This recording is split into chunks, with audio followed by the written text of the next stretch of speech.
When I talk to a nonprofit founder or CEO, it's easy to tell if they're just starting out or if they've been in the game for a while when I ask questions like, do you do data collection or do you do impact measurement?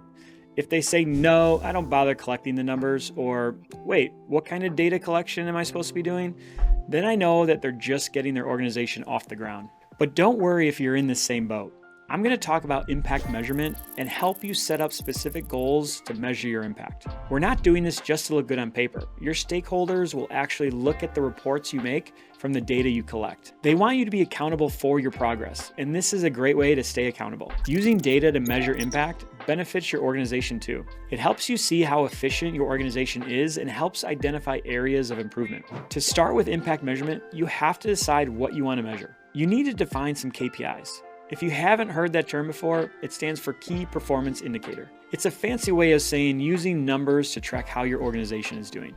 When you define the KPIs you want to track, think about your goals. Then figure out ways to measure if you're getting closer to those goals. A simple example is if your goal is to reach more people with your services.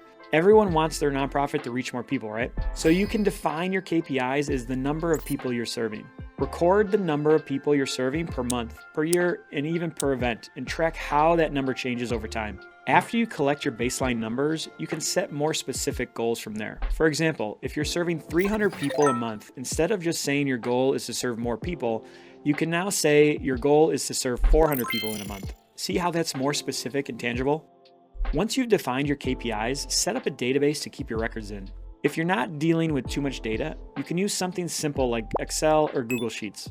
There are also CRMs and project management tools that help with specific types of KPIs, or software specifically for impact measurement like Impactosaurus. Choose where you want to keep those records. Then collect some baseline data. This is your first round data to see where your organization currently stands. These numbers will help you define more specific goals. To track your progress from those baseline numbers, set up regular intervals for data collection and review. This could be monthly, quarterly, annually, or even per event. Intervals can be different for each KPI, which can be hard to keep track of. Project management tools like Asana or Trello are handy for scheduling this so you don't have to remember when data collection is due.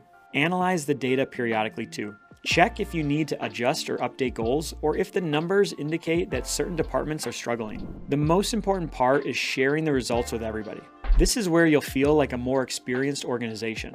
Create an official annual report to share your data. Make it fancy with cool infographics and write about your data analysis. Send the annual report to all of your key stakeholders at the beginning of the following year. Email it to them or share it during your meetings. I also recommend publishing annual reports on your website for transparency with the entire community. This makes it accessible to anyone who wants to see it and easy for stakeholders to find it after your meetings.